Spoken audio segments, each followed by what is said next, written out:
زوجہ سے کے ہاتھ کے ذریعے انسان ڈسچارج ہو سکتا ہے. حیا کے خلاف مسئلہ ہے, لیکن یہ بہت پوچھتے ہیں لوگ, کچھ مسائل بولتے ہوئے مجھے خود ایک دماغ پہ بوجھ ہوتا ہے. تو زوجہ کے ساتھ تو یہ جائز ہے. اپنے ہاتھ سے اپنی خواہش پوری کرنے کی شریعت میں آپ کو اجازت نہیں ہے. تو اب خوب سمجھ لو, اللہ تعالیٰ نے مرد کو یہ حکم دیا ہے کہ وہ سوائے شادی کے اس کے پاس اپنی بیوی کے علاوہ اپنی خواہش پوری کرنے کا کوئی راستہ نہیں ہے. اب اللہ آپ کی اس مجبوری کو مجبوری نہیں مانتے کہ ایکچولی میں سفر میں ہوں, میں اسٹڈی کے دوران, تو میں ہینڈ پریکٹس سے اپنی خواہش پوری نہیں کروں گا تو میں ڈپریشن میں جاؤں گا. تو بھائی تو شادی کرنا بیٹھ کے. اگر آپ یہ کہتے ہو کہ مجھے رشتہ نہیں مل رہا تو اپنا معیار گراؤ.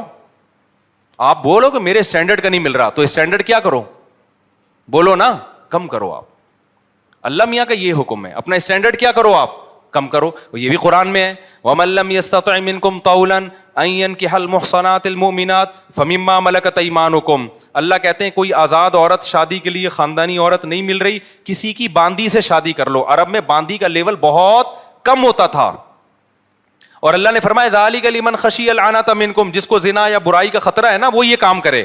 تو کیا مطلب, اللہ کیا حکم دے رہے ہیں, اپنا اسٹینڈرڈ کیا کرو, بولو نا, گرا دو. اور یہ اللہ نے مرد میں خواہش نفس مسلط اس لیے کی ہے کہ نہ چاہتے ہوئے بھی شادی کرے. یہ اس لیے نہیں کی ہے کہ ہاتھ سے فارغ ہو کر اپنے آپ کو ٹھنڈا کر لے اور شادی 10 سال کے لیے مؤخر کر لے. یہ تو مسلط کی گئی ہے, کیونکہ شادی کو اسلام نے آپ پہ نہیں چھوڑا, فطرت نے آپ پہ نہیں چھوڑا. ہم اور آپ پہ چھوڑا ہوتا تو ہم 50 سال کے ہو کے بھی نہیں کر رہے ہوتے. جو کام انسانیت کی بقا کے لیے ضروری تھا نا, اللہ نے وہ ہمارے مشورے پہ نہیں. اللہ چاہتے ہیں کہ نسل بڑھے, تو اس لیے یہ چیز اللہ نے مسلط کر دی ہے کہ لوگوں سے اللہ مشورہ نہیں لیں گے کہ ایکچولی آپ کو کرنی چاہیے کہ نہیں کرنی چاہیے. اللہ مسلط اتنی کر دیتے, آدمی کہتا ہے بھائی میرا دماغ پھٹ رہا ہے, میں برائی کی طرف جا رہا ہوں, میرے پاس کرنے کے علاوہ کوئی آپشن ہے نہیں, تو مسلط ہو جائے. کیوں, اس کا فائدہ کیا ہوگا, مجبور ہو کے آپ نکاح کرو گے, ایک دوسری عورت کو بھی آپ برائی سے بچا لو گے, اور دونوں کے ملاپ سے اولاد ہوگی جو اللہ چاہتے ہیں کہ نسل بڑھے. یہ تو فیملی پلاننگ والے کہتے ہیں کہ نہیں بڑھے, لیکن اللہ نہیں مانتا ان چیزوں کو. نہیں آ رہی بات, میرا خیال ہے. تو یہ فطرت نے مسلط کی ہے. تو اگر ہم مجھ زنی کی اجازت دے دیں تو اس فطرت جو آپ سے چاہ رہی ہے آپ اس کے اگینسٹ چلنا, بولو نا, شروع. مثال کے طور پر فطرت آپ کو بھوک لگاتی ہے روٹی کی, کیوں لگاتی ہے, چوری کر کے کھاؤ.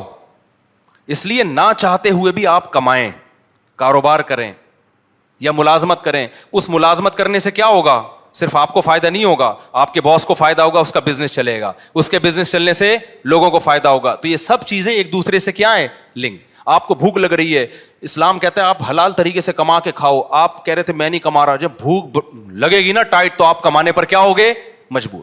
پھر آپ بزنس کرو گے, اس بزنس سے آپ کو بھی فائدہ ہوگا اور قوم کو بھی فائدہ. تو کچھ کام قدرت ہم پہ مسلط کر کے کرواتی ہے تاکہ لوگوں کو اس سے کیا ہو جائے, فائدہ, ہمارے نہ چاہتے ہوئے بھی فائدہ ہو جائے. لیکن آپ نے کیا کیا, ایکچولی میرے پاس چونکہ ایک ارننگ کا, کمائی کا ٹائم نہیں ہے, میں ایکچولی بہت بزی ہوں, میں بہت بڑا سائنسدان بننا چاہتا ہوں. آج کل ٹوپی ڈرامے جو چل رہے ہوتے ہیں, تو میں اگر کماؤں گا تو پھر ایکچولی تو میں بھیک مانگنا شروع کر دیتا ہوں, یا میں چوری کر کے کھانا, میں کیا کروں بھائی, میں اسٹڈی ہے, کل میرا پیپر ہے یار, میں کماؤں کیا, تو میں چوری کروں گا. چوری کرنے سے کیا ہوگا, پیٹ بھر جائے گا, ڈاکٹر کہے گا کہ آپ کے وٹامن سارے پورے ہو گئے ہیں. جس مفتی نے کہا تھا چوری نہیں کرو, وہ آپ کی صحت برباد کرنا چاہ رہا تھا.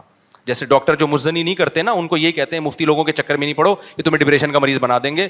کوئی بات نہیں, اپنے آپ کو ہاتھ سے فارغ کر لیا کرو, اس سے ڈپریشن کیا ہو جائے گی, ختم. او بھائی, اس سے اس کی ڈپریشن ختم ہوگی, قوم کی ڈپریشن بڑھے گی, عورتوں کی ڈپریشن بڑھے گی, مرد ان سے شادیاں ٹائم پہ نہیں کریں گے. جیسے بڑھ رہی ہے ڈپریشن, وہ بھی زنا کی طرف جائیں گی, وہ بھی ہاتھ سے, اور جو گند ہماری سوسائٹی میں پھیل رہا ہے, اور نسل کی کمی کا ذریعہ بنے گی. بہت سارے سائڈ افیکٹ ہوں گے اس کے. تو فطرت آپ پہ بھوک مسلط کرتی ہے, نہ چاہتے ہوئے بھی آپ روٹی کماؤ, امتحان کو مؤخر کر دو, کیونکہ روٹی کمانے کی فکر ضروری ہے, اس سے دوسروں کو بھی روٹی ملے گی, اس کو بھی بزنس ملے گا. تو فطرت جو بیسک ضرورتیں ہیں نا وہ ہم سے نہیں پوچھتی, وہ ہم پہ مسلط کر دیتی ہے. تو صحیح آدمی ہوگا, صحیح ڈاکٹر ہوگا, وہ کیا کہے گا, یار بھوک لگ رہی ہے نا, پڑھائی کو ایک طرف رکھ, تو ایسا کر, کچھ کما یار, کچھ سائڈ بزنس کر لے.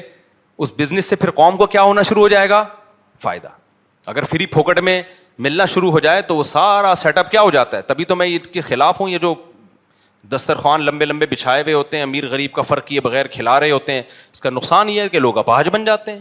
پھر ملازمت کرنا چھوڑ دیتے ہیں, مزدوری مہنگی ہو جاتی ہے, کیونکہ مزدوروں کو جب فری میں اتنا مل رہا ہوتا ہے وہ کہتے ہیں اب ہمیں ضرورت کیا. ہاں کہیں ایسے مزدور ہوں جن کی دہاڑیاں کم ہوں, وہ ایک الگ بات ہے. تو اب سمجھے اسلام اور دین فطرت ایک ہی چیز کے دو نام ہیں. تو اللہ میاں نے جب حکم دے دیا ہمیں کہ تمہارے پاس نکاح کے علاوہ کوئی راستہ نہیں ہے, تو اٹ مینز اب کوئی راستہ نہیں. اگر کسی کو لت پڑ چکی ہے تو توبہ کرے, عادت چھوڑنے کی کوشش کرے وہ.